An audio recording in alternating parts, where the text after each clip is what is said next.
Resident Evil 5 might not have been the last game in the series, far from it, but it certainly felt like an ending. Major arcs came to their conclusion, the long-standing Chris-Wesker rivalry came to a head, and Wesker's whole story arc saw its dramatic resolution. Resident Evil 5 felt like the end of one phase for the series, and the beginning of another, paving the way for new stories, arcs, and characters, and so its importance in the series' overarching narrative cannot be overstated. It wouldn't be an exaggeration, in fact, to call it the most important game in the series as far as the story is concerned. Before we go ahead, please consider subscribing to our channel. We upload new videos every single day, and your support really helps us out. With that out of the way, let's start. And so, as we prepare to step into another new chapter in the series with Village coming out soon, we're going to pause and look back at this momentous installment and talk about its complete story from beginning to end. Resident Evil 5 takes place in the year 2009, but its events are kicked into motion 3 years before that.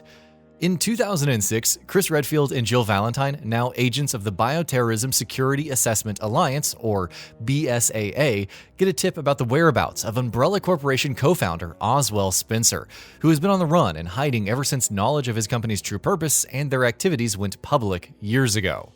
Chris and Jill head to Spencer's estate, but much to their surprise, they find none other than Albert Wesker there, with Spencer lying dead at his feet. Chris and Jill take Wesker on, but as usual, they're no match for him. They're quickly overpowered, and just as it seems like Wesker is about to land a killing blow on Chris, Jill intervenes, tackling Wesker, throwing both him and herself out of a window and into the ravine below. The BSAA searches for both of them, but when neither is found, they're both declared dead, though Chris never fully accepts that his partner has met her demise. Fast forward to 2009 and the beginning of Resident Evil 5.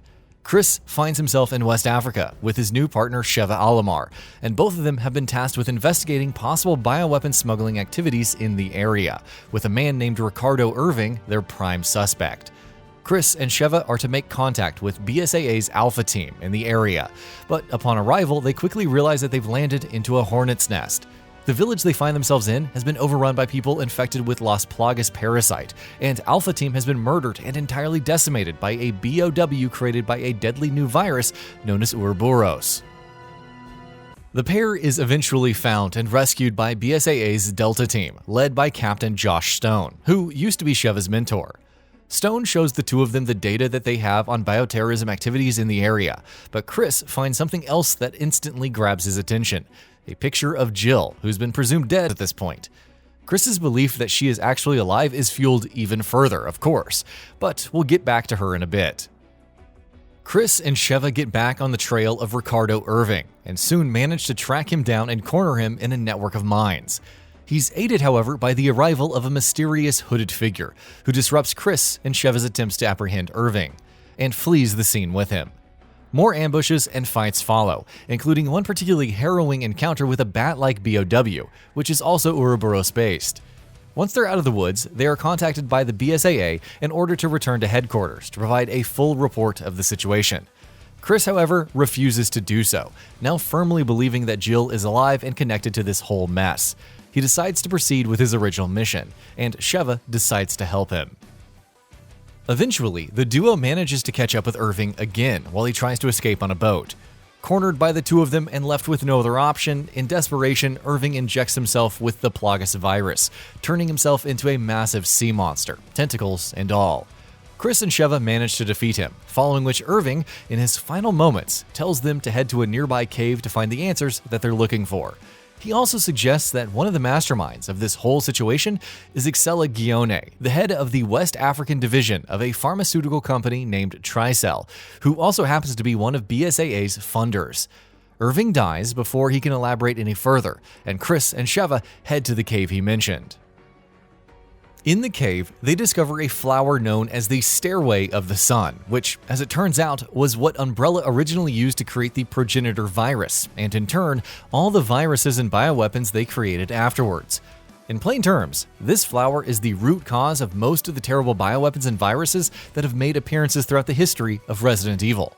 Something else they find is an old lab of Umbrella's, which has since been taken over by Tricell, who are continuing the former's research. Within the lab, Chris and Sheva discover thousands of pods with human test subjects in them. But one of them, bearing the name Jill Valentine, is empty. Chris, who's already dogged in his search for his old partner, grows even more determined. More importantly, it's also revealed that Excella is indeed behind the outbreak of Ouroboros and all the Plaga-infected people Chris and Sheva have encountered. That said, she isn't the mastermind. And who is the mastermind? Well, of course, it's the man who's always the mastermind. You guessed it, Albert Wesker. No, he still isn't dead. Excella has been working with Wesker, who plans to unleash Ouroboros upon the entire world using missiles to create a new and superior breed of humans, and he intends to rule over the chosen few that will manage to survive the impending apocalypse. Yeah, it's a bit much, but that's Wesker for you. Excella denies knowledge of Jill's survival and tells Chris that she doesn't know where she is. He doesn't believe her, of course, and together with Sheva, sets off in pursuit of her. Making it out of the lab and into a connected underground network of caves, Chris and Sheva come face to face with Wesker, who is accompanied by the mysterious hooded figure who had previously helped Irving escape. It's here that Wesker reveals the hooded figure to be none other than Jill. Brainwashed and mind-controlled by a device strapped to her, she has been an unwilling puppet of his. After hurling insults and humiliating Chris and Sheva with a good old-fashioned beating, he leaves, deciding he has more pressing matters to attend to, but leaves Jill behind. Chris obviously has no desire to fight Jill, but she herself has no control over her actions and proceeds to ferociously attack him and Sheva. The pair take her on in a tense fight and eventually manage to subdue her, following which they quickly remove the mind control device strapped to her. Slowly and finally coming to her senses, Jill urges Chris and Sheva to not waste any more time and go after Wesker and Excella, promising Chris that she'll be fine. Chris is reluctant to leave her alone, but ultimately relents. Wesker and Excella have boarded one of the ships belonging to the former, and Chris and Sheva manage to hop aboard as well. Not long afterward, they catch up with Excella once more, and though she manages to slip through their fingers and escape once again, she does end up dropping vials of an unknown serum to the ground in her haste. Sheva smartly scoops them up and keeps them. We'll get back to these in just a minute. And she and Chris resume their search for Excella and Wesker.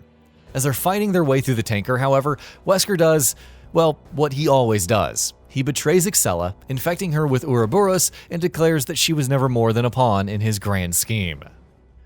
Chris and Sheva take on her horrifying, mutated Ouroboros form in a tense fight, but by the time they manage to defeat her, Wesker has set his final plan into motion.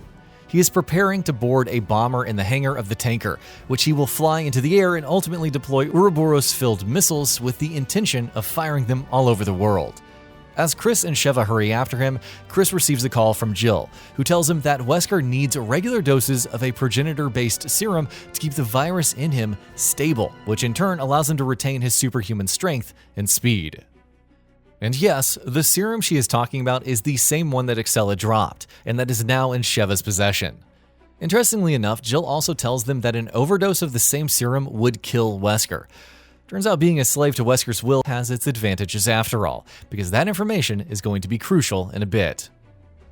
Chris and Sheva arrive at the hangar and take Wesker on. During the fight, Chris injects Wesker with an overdose of the serum, greatly weakening him, which forces Wesker to retreat and flee into his plane. As it's about to take off, however, Chris and Sheva hop on as well. Inside the plane, their fight continues, with Chris injecting Wesker with yet another dose of the serum. As the fight escalates out of control, the bomber crashes into an active volcano. But when Chris and Sheva hop off board, they see that the ever-so-stubborn Wesker still isn't dead. In a final act of desperation, Wesker infects himself with the Ouroboros from one of the missiles. The final stage of the fight sees Chris and Sheva battling against a heavily mutated Wesker as the volcano explodes around them. And yes, this is where Chris repeatedly punches a boulder, forever setting his legacy in stone. Eventually, the ground cracks beneath Wesker, swallowing him whole and sending him into the lava underneath.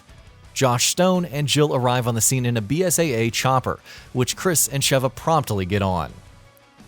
Wesker, who just doesn't know how to take a hint, still hasn't given up though, and grabs hold of the chopper with a massive and mutated arm. Deciding that enough is enough, Chris and Sheva fire an RPG into his face, killing him once and for all, irrevocably. For real this time, at least so far anyways.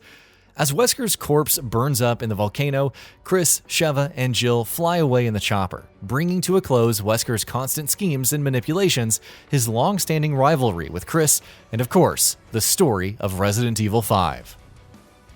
And that brings us to the end of the video. A quick request before we conclude. We upload new videos every single day, and if you like what we're doing, please consider subscribing. It really helps us out. Also, don't forget to enable all notifications by clicking the bell icon so that you can receive daily video updates. Thanks for watching.